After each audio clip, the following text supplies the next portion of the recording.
Officials say thieves use the northern bypass route to take stolen vehicles from Karachi into the safety of Balochistan.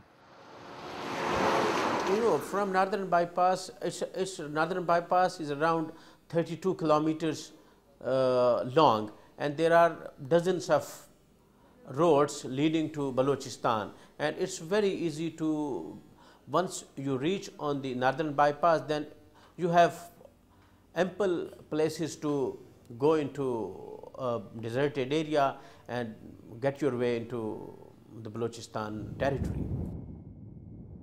During our research and meetings with officials, we heard about several uncharted routes taken by thieves to drive stolen vehicles out of Karachi. These routes are called Kacha.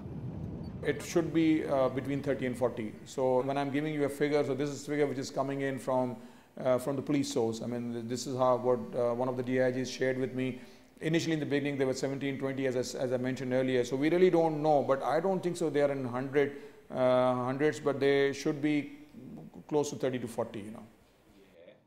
Officials told the DawnNews Investigation Cell team that car lifters take various routes to transport the stolen and stashed vehicles to different parts of the country. A stolen vehicle is sometimes transported from Karachi to Kalat district of Balochistan via Hub, Lasbela and Uthal.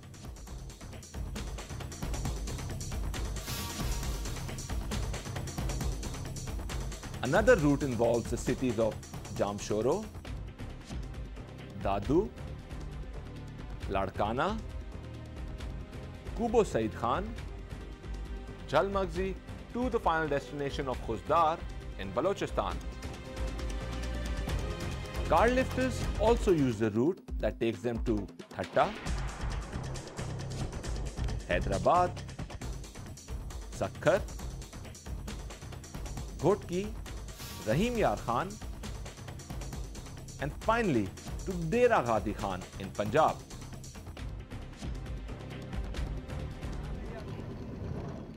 The figures are also confirmed by the SSP ACLC. There are dozens of roads available to enter into Balochistan only from Karachi division. The stolen cars meant for sale in NWFP's market are driven through Dadu, Ladkana, Kashmore, Machko, Rajanpur to the NWFP.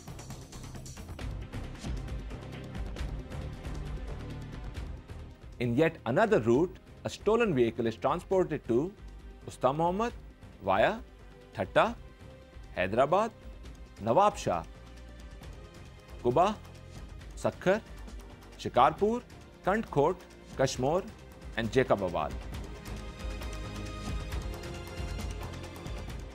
Officials revealed to the DawnNews Investigation Cell team that in some cases, even vehicles with tracking systems were stolen. There are a few incidences where these tracking companies have not been very effective. Their vehicles have crossed those lines where once they cross that, the car is supposed to be disabled by that tracking device, and somehow it has not happened. Yes, I do agree with this point of view, because in some of the cases, tracking devices were deactivated by the thieves or the snatchers. They bypassed the system of the tracking device and took away the vehicle. Contrary to the claims of the companies who say that if there is a tampering in the device, the vehicle will stop, but it was not the case in many crimes. Jamil Yusuf, who is also running C-Track, a private tracking company, says tracking devices are not a replacement for insurance. Liability of a company, if your car is stolen with a tracking unit, the tracker is replaced free of cost. That is 100% liability being recovered. If you want the money for the car, you have an option of going to an insurance company. So most of the people go to an insurance company. The insurance company is now paying for the tracking units for their benefit. So naturally now the clientele is shifting from an individual customer more to an insurance company, you see. So they don't lose anyway. But if you don't insure your vehicle and you use any security device, and if you lose your vehicle, then you lose your vehicle. The limited liability is a tracking device is not replacing an insurance. Yusuf says tampering with tracking systems of small cars is very easy. Small cars are the worst victims. You're talking of Altos, Mehrans, Cores, they're very small cars with old engine methods, simple engine methods. A car thief takes only seconds to open it, You'll find there's been a drastic drop of gunpoint thefts of vehicle. Why? Because they know that if they take it on gunpoint and it has tracker, the company will be phoned immediately and they'll shut it off. He suggests that all tracking companies should clearly mention relevant information in their contracts so there are no ambiguities. What is essential is that all tracking companies in their brochures should amply identify this so that the client who's buying the tracking system should know it very well, that he is not buying an insurance policy, he's buying a security system which can be breached at times. It's not necessary.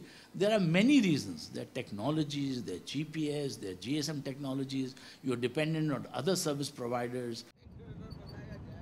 DawnNews Investigation Cell team visited these uncharted routes.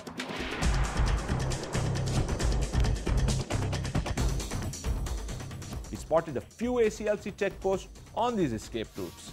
According to sources, in the beginning, 21 checkposts were set up at a cost of more than 2.5 million rupees to plug these routes.